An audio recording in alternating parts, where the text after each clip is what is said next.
Çöllü giden akşayar, çöllü giden akşayar. Allah'ın tavrı kararım, dağlarda aşar çekip bilmez menin çekin cevrimi.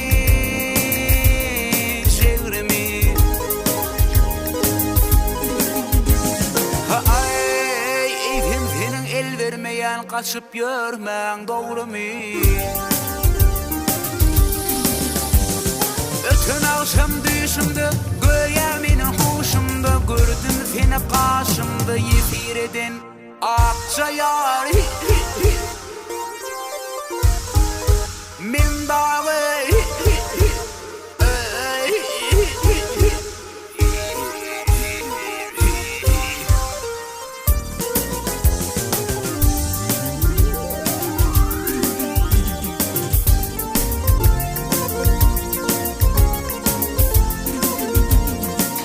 yörenli kervanlar,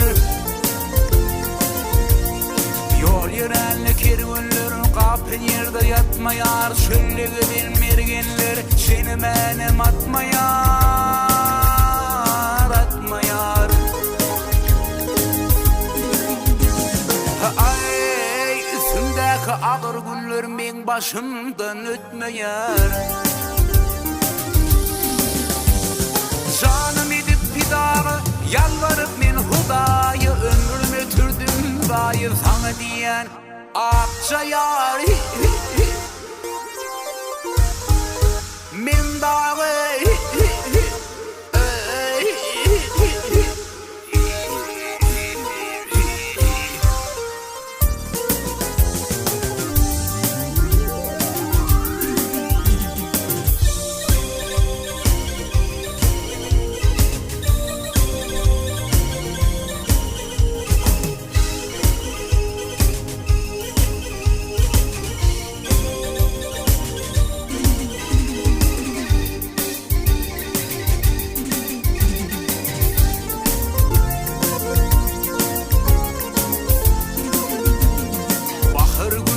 başına,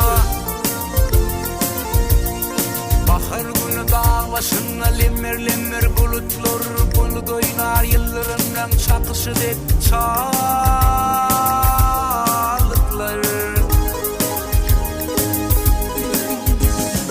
Ay gelecek bulsan akşayar menin yolum biliptir. Meni yadı tanmasan ağır halim bilmesin, ölüm gelip almasın barıp bilmen akçayar.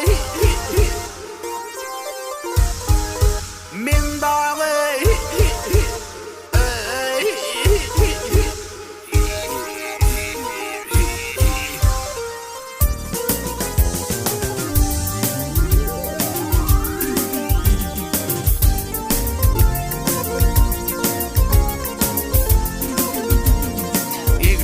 kıvıl keten,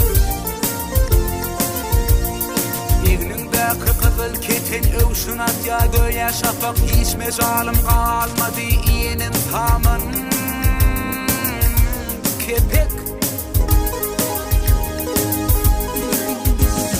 Ay sen bıraksa pakta olsun benim bir kara yıpık. Gelikimiz koşulup yazılıp hem şüşülüp aktanıp değişilip yaşasılı akçayar. Men dağı